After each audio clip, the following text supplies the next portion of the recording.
Aujourd'hui, je suis à Sarcelles, en banlieue nord de Paris, et je vais chez les Ittiques.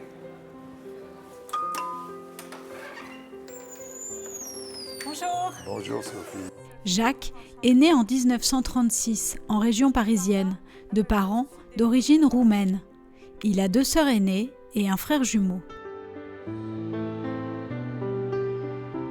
Alors c'est qui là sur la photo? Dites-moi, c'est vous?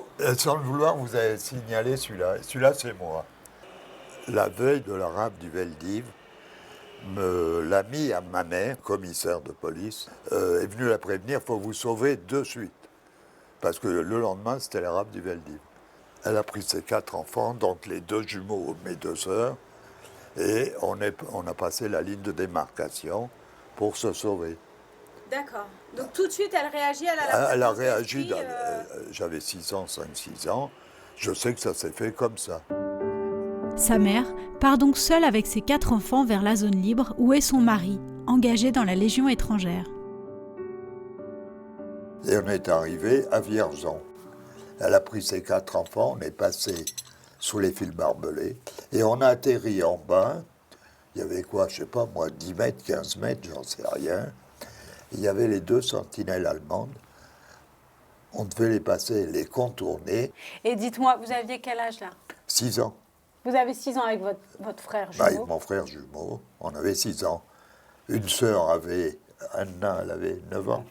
Et Rachel, 12 ans. C'est ça, Oui. au point de vue âge. On a atterri chez une femme, une grand-mère. Après qu'on a passé là, je ne sais pas où elle avait l'adresse, ma mère. Chez une femme âgée et qui nous a hébergés pour la nuit. Et surtout, il ne fallait pas dire un mot et pas bouger. J'insiste là-dessus parce que j'étais un petit voyou et c'est surtout moi de fermer ma gueule. Hein. Votre frère, il n'était pas pareil? Non, il était plus introverti, lui. Et D'accord. moi, j'étais extraverti. Je ne peux pas vous dire combien de temps ça a duré et tout ça, mais on s'est retrouvés à Perpignan. Et c'est là où mon père a dit à ma mère, mais t'es déjà là. Truc comme ça, parce qu'il avait connu l'autre saloperie. Excusez-moi, Sophie. Pas de problème. Parce que celle-là, je l'ai dans le nez. Hein. Contre toute attente, le père de Jacques a déjà refait sa vie. Sa mère trouve alors le moyen d'envoyer ses enfants se cacher dans un village de l'Ariège. Le maire de RC certifie qu'il est de notoriété publique qu'un convoi d'Israélites provenant de Perpignan Oui, a été accueilli à l'hospice Saint-Philippe à RC dans le courant de l'année 42. voilà. Les enfants ont été ensuite placés dans des familles, Oui. notamment Jacques Ittique. Ce dernier est resté jusqu'en 44 chez monsieur et madame Largente, épiciers, résidant au village. Le plus riche du village, les plus riches. J'étais bien tombé. De tous, j'étais le mieux tombé. Mais je me suis gouré, là, parce que ça a été une autre paire de manches. Hein. C'est là où a commencé peut-être mon tempérament de nervosité, d'agressivité, tout ce que vous voulez.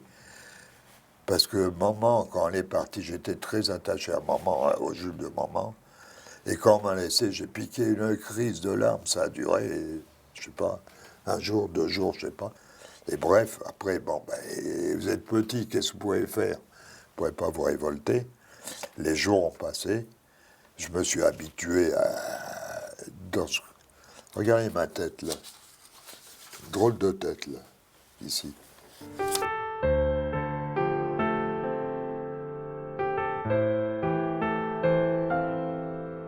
Ça se passe comment chez les épiciers? Gentil dès le premier jour, le deuxième jour, le troisième jour aussi. Mais après, ça a dégénéré, ça a été totalement... Ils étaient durs, méchants. Parce que de suite, j'avais jamais vu une vache de ma vie, moi. J'ai jamais vu aucune bestiole. Ils m'envoient garder une vache dans le pré, près de la rivière. Ça n'a pas loupé. La vache, elle s'est barrée dans la rivière. Alors, le grand-père, il est venu. Je croyais qu'il allait me tuer. Et avec une branche. Mais je croyais que c'était un truc long. Il m'a flagellé les jambes. Ah, j'ai pleuré là, quand même. Puis j'avais peur. Et le truc, pour parler de ces fameux épiciers, ils mangeaient, mais quand il y avait des desserts comme ça, On me met à la porte. Ils étaient méchants et tout. Quand ils me mettaient à la porte, quand c'était au moment du dessert ou quand il y avait quelque chose, on me virait. J'allais chez mon frère, mais lui, la grand-mère, elle ne me faisait pas rentrer. Il y avait un petit escalier, comme ça, je m'asseyais là, et mon frère, il disait rien, et la grand-mère ne me faisait pas rentrer.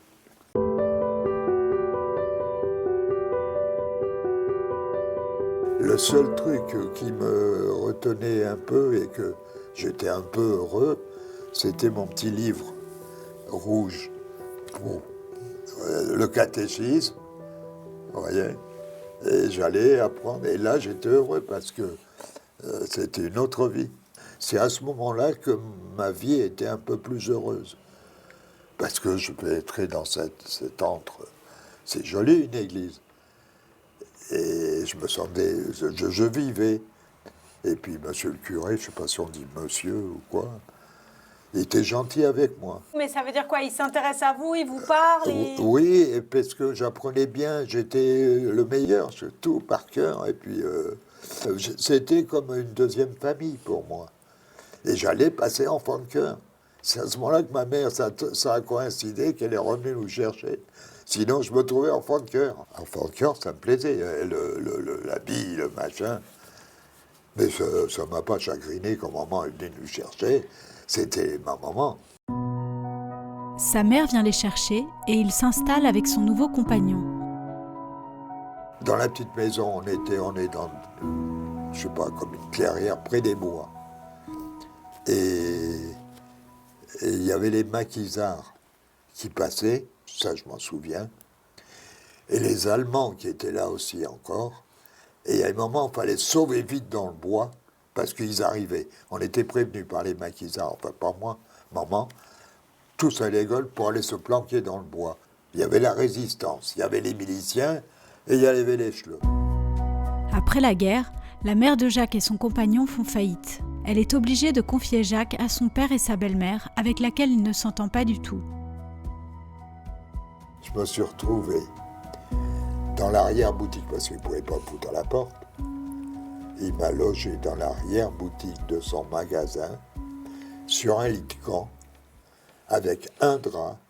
J'avais 14 ans et demi.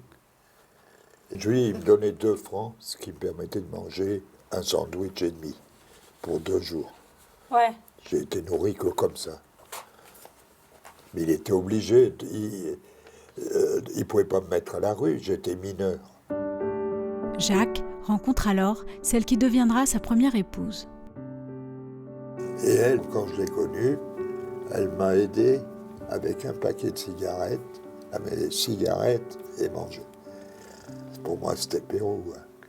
Résultat des courses. On a eu un enfant. Après, il y a le deuxième qui a été enceinte. Et je me suis marié, je me suis retrouvé avec les 3 gosses. Et résultat des courses, ça n'allait pas. Donc, à 20 ans, je me suis retrouvé avec la garde, seul avec la garde de mes enfants, parce que je ne voulais pas me séparer de mes enfants. Ça, c'était pour moi capital.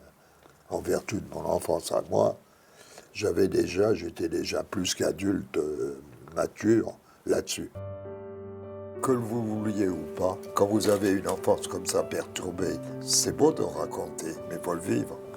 Ah bah j'imagine, oui, vous que n'avez pas c'est de pas... pognon, vous n'avez pas ceci, vous n'avez pas cela. Mais je sais pas comment vous avez fait, hein, franchement. Courageux. Ça, je tiens peut-être ça de ma mère ou de mon père, peut-être. Parce que c'est marche ou crève. Hein. Donc j'ai connu ça, marche ou crève, très vite. Et après, j'ai connu mademoiselle. Là. Je l'ai amenée avec moi voir les enfants pour savoir s'ils actent. Ça n'a pas duré on s'est connus en fin 65. Et je l'ai amené pas avant, voir les enfants. Tout s'est bien passé, les enfants étaient contents. Je dis, bon, si vous la voulez, sinon il n'était pas question de me remarier. Je restais seul avec les gosses. Ce qui ne m'aurait pas empêché de continuer de fréquenter ma femme. Du coup, vous avez récupéré... Mais elle était jeune, ma femme. Elle avait 18 ans. elle s'est occupée des 3 gosses pendant... Elle était amoureuse, hein? Ben, elle n'est pas tombée sur n'importe qui. Non, mais enfin, 3 enfants à charge à 18 ans et demi, qui ne sont pas les vôtres. 3 petits et un grand. Bon, bah écoutez, merci beaucoup. Merci à vous. Merci beaucoup. Au revoir.